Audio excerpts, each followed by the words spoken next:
ಇವಳ ಹತ್ರ ಜೀವನ ಮಾಡಕ್ ಸಾಕಾಗೈತೆ ನನಗೆ. ಇವಳ ಹತ್ರ ಇರೋದೇ ಬೇಡ, ಊರಿಗೆ ಹೋಗ್ಬಿಡ್ತೀನಿ.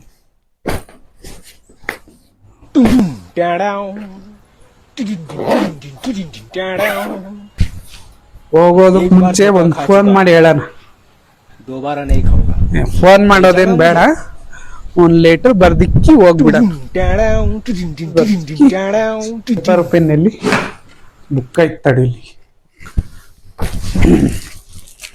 ಪ್ರೀತಿಯ ನನ್ನ ಶ್ರೀಮತಿ ಅವರಿಗೆ ಅಂತೀನಿ ಅಂದ್ಕೊಂಡಿದ್ಯಾ?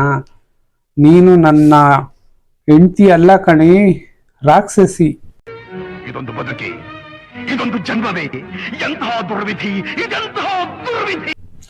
ಅದಕ್ಕೆ ನಾನು ನಮ್ಮಪ್ಪ ನಮ್ಮಮ್ಮನ ಮನೆಗೆ ಹೋಗ್ತಾ ಇದ್ದೀನಿ. ನಿನ್ನ ಜೊತೆ ಬಾಳೋದಕ್ಕೆ ನಂಗೆ ತುಂಬಾ ಕಷ್ಟ ಆಗ್ತಾ ಇದೆ. ಆದ್ರೂ ನಿನ್ನಂದು ಏನ್ ಪ್ರಯೋಜನ ಹೇಳು? ನಿಮ್ಮ ಅಪ್ಪ ಅವನಲ್ಲ, ಆ ಬಾಂಡ್ಲಿ ನನ್ನ ಮಗ ಬಸವರಾಜ, ಅವನ್ ನನ್ಬೇಕು. ನಿನ್ನ ಹೆಣ್ಣೋಡಕ್ ಬಂದಿದ್ದಿನ ನನ್ನ ಮಗಳು ತುಂಬಾ ಒಳ್ಳೆಯವಳು, ಅವಳಷ್ಟು ಗುಣವಂತ ಯಾರೂ ಇಲ್ಲ, ನನ್ನ ಮಗಳು ಬಾಯಾಗೆ ನಾಲ್ಗೆನೇ ಇಲ್ಲ ಅಂದ. ಯಪ್ಪ, ಆ ಬಾಣ್ಲಿ ನನ್ನ ಮಗನ ಮಾತೇನಾದ್ರೂ ಕೇಳಿ ನಿನ್ ಬಾಯಲ್ಲಿ ಬೆಳ್ಳಿಕ್ಕಿದ್ರೆ ಇಷ್ಟೊತ್ತಿಗೆ ಪ್ಲಾಸ್ಟಿಕ್ ಸರ್ಜರಿ ಮಾಡಿಸ್ಕೊಂಡು ತಿರ್ಗಾಡ್ಬೇಕಾಗಿತ್ತು. ಅದಿರ್ಲಿ, ನಿಮ್ಮಮ್ಮ ಅವಳೆ ಮಹಾನಟಿ ಸಾವಿತ್ರಿ ಅವರ ಮೀರ್ಸೋ ತರ ಆಕ್ಟಿಂಗ್ ಮಾಡ್ತಾ ನನ್ನ ಮಗಳು ಅಡಿಗೆ ಮಾಡಿದ್ರೆ ಕೈ ತೊಳೆಯಲ್ಲ, ಅಷ್ಟು ನೀಟಾಗಿ ಮಾಡ್ತಾಳೆ ಅಂತ ಸೀರೆ ಸರಿ ಮಾಡ್ಕೊಂಡು ಹೇಳಿದ್ಲು.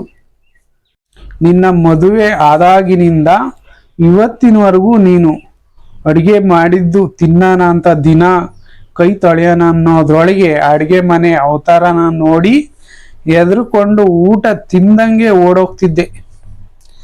ಈ ಮಾತನ್ನ ಹೇಳಿದ ನಿಮ್ಮ ಅಮ್ಮನ್ನ ಆ ಸೀರೆನೆ ತಗೊಂಡು ನೇಣಾಕಿ ಸಾಯಿಸ್ಬಿಡೋ ಅಷ್ಟು ಕೋಪ ಬಂದಿತ್ತು ನನಗೆ. ಮರ್ತೋದೆ, ನಿಮ್ಮಣ್ಣ ಮನೇಲಿದ್ದಾನಲ್ಲ, ನಿಮ್ಮಣ್ಣ 7 ಡ್ಯಾಶ್ ಗುಡ್ದವನು. ನನ್ನ ತಂಗಿ ಮನೆ ಕ್ಲೀನ್ ಮಾಡಿದ್ರೆ ಪಳಪಳ ಅಂತ ಒಳಿಯುತ್ತೆ ಬಾವ ಅಂತ ಹೇಳ್ದ. ಪ್ರತಿದಿನ ಕೆಲಸದಿಂದ ಬಂದವನು ಮನೆ ಪಳ ಅಂತ ಒಳಿತೈತೇನಂತ ನೋಡ್ತೀನಿ. ಆದ್ರೆ ಈ ಮ್ಯೂಸಿಯಂಗಿಂತ ದರಿದ್ರವಾಗಿರೋದನ್ನ ನೋಡ್ತಾ ಇದ್ರೆ ನಿನ್ನ ಯಾವ್ದಾದ್ರೂ ಶೋಕೇಶಲ್ಲಿ ಇಟ್ಟು ಎಕ್ಸಿಬಿಷನ್ ಮಾಡ್ಬೇಕು ಅನ್ಸುತ್ತೆ, ಅಷ್ಟು ದರಿದ್ರವಾಗಿರುತ್ತೆ ಈ ಮನೆ. ಈಗ ನಿನ್ನ ವಿಷಯಕ್ಕೆ ಬರ್ತೀನಿ. ನೀನು ಲಂಕಿಣಿಗಿಂತ ಜಾಸ್ತಿ, ಶೂರ್ಪಣಗಿಗಿಂತ ಕಡಿಮೆ. ಮಕ್ಕಳು ಬೇಕು ಅಂತ ಬಾಯ್ ಬುಡ್ಕೊಂತೀಯಲ್ಲ ಅಂತ ನನಗೆ ಬರೋದೇ ಕಡಿಮೆ ಸಂಬಳ. ನನ್ನ ಕಂಜೂಸ್ತನ ಎಲ್ಲ ಪಕ್ಕಕ್ಕಿಟ್ಟು ನಿನಗೋಸ್ಕರ ಒಂದು ಅರ್ಧ ಮಾರು ಮಲ್ಲಿಗೆ ಹೂ ತಂದು ಅರ್ಧ ಕೈಗೆ ಸುತ್ಕೊಂಡು ಬೆಡ್ರೂಮಿಗೆ ಬಂದ್ರೆ ಒಂದಿ ತರ ಮಲಗ್ತೀಯ. ಆ ಗೊರಕೆ ಒಡೋ ಬಾಯಿಗೆ ಬಟ್ಟೆ ತುರುಕಿ ಚೆನ್ನಾಗಿ ಹೊಡಿಬೇಕು ಅನ್ನೋಷ್ಟು ಸಿಟ್ಟು ಬಂದಿತ್ತು.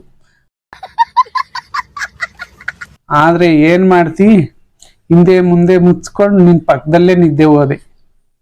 ಆದ್ರೂ ನಮ್ ಬೀದಿಲಿ ಇರೋರ್ಗೆಲ್ಲ ನಿನ್ ಬಗ್ಗೆ ಗೊತ್ತಿಲ್ದೆ ನಾನು ಅವಾಗವಾಗ ಅಡಿಗೆ ಮಾಡೋದು, ಬಟ್ಟೆ ಒಗೆಯೋದು, ಪಾತ್ರೆ ತೊಳೆಯೋದು, ಬಾಗಿಲಿಗೆ ನೀರು ಹಾಕೋದನ್ನ ನೋಡಿ ಇವನೊಬ್ಬ ಹೆಣ್ಸಂಗ್ ನನ್ ಮಗ ಅಂತ ಅಂದ್ಕೊಳ್ತಿದ್ದಾರೆ.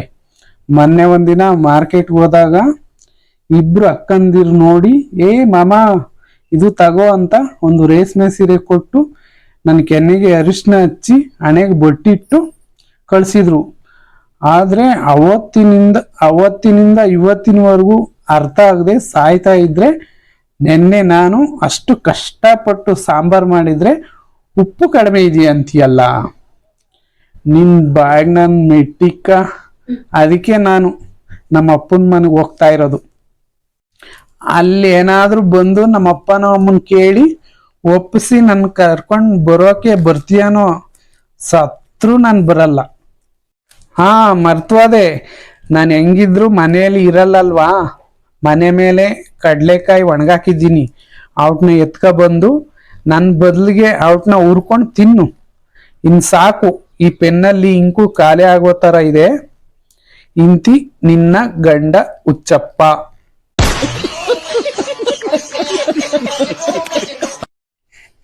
ಯಾರು ಮಾಡದ ಪಾಪ ನಾನೇನ ಮಾಡಿದೆನೋ, ಯಾರಿಗಿಲ್ಲದ ಬಾಧೆ ಎನಗೆ ಶಿವಾ ದೇವಾ.